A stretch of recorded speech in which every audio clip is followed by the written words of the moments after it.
Congresswoman Wagon, please, you have 5 minutes. Thank you for being so patient.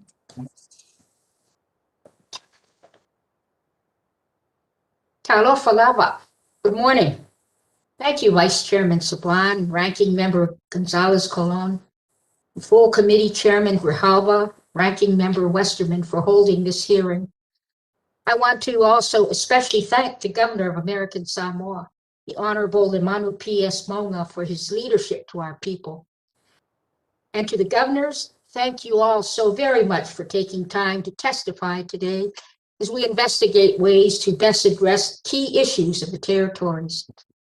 I would like to build on the Honorable Governor Lemanu's testimony.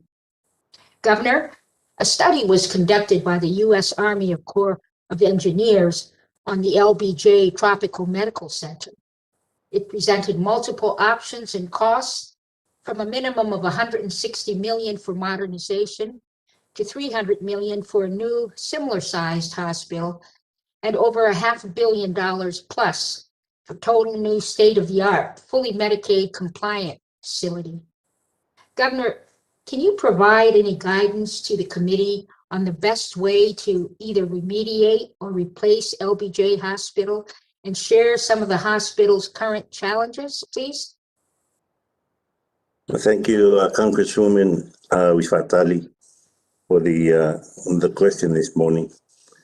And the study was conducted by the Corps of Engineers. In fact, it was a mandate from Congress to conduct a study of our hospital in American Samoa. And the three options were given. And as the governor and the leadership of American Samoa, leaning more into a new hospital versus the renovation of the current hospital with a new location.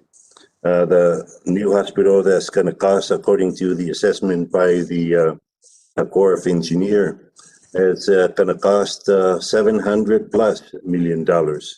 And the reason why I said that is because American Samoa is so isolated from mainland. And as was mentioned earlier by the Honorable Westerman, if we could do the new hospital, we wouldn't have to refer all the veterans off island, all the patients that we need to send to different locations just to get a treatment of rather than American Samoa. So, Congresswoman, as we mentioned, and we have discussed in the American Samoa going forward, the hospital as part of the of our priorities in American Samoa is the healthcare of our people. As I mentioned, the lack of healthcare in American Samoa, we spend a lot of money sending our people off island and not here in American Samoa. And a question, Congresswoman, and I thank the other governors for addressing the need of the islands that is similar to American Samoa. The approach going forward is, to my view as we go forward, it has to be a holistic approach, meaning we can't just fix one aspect of our government.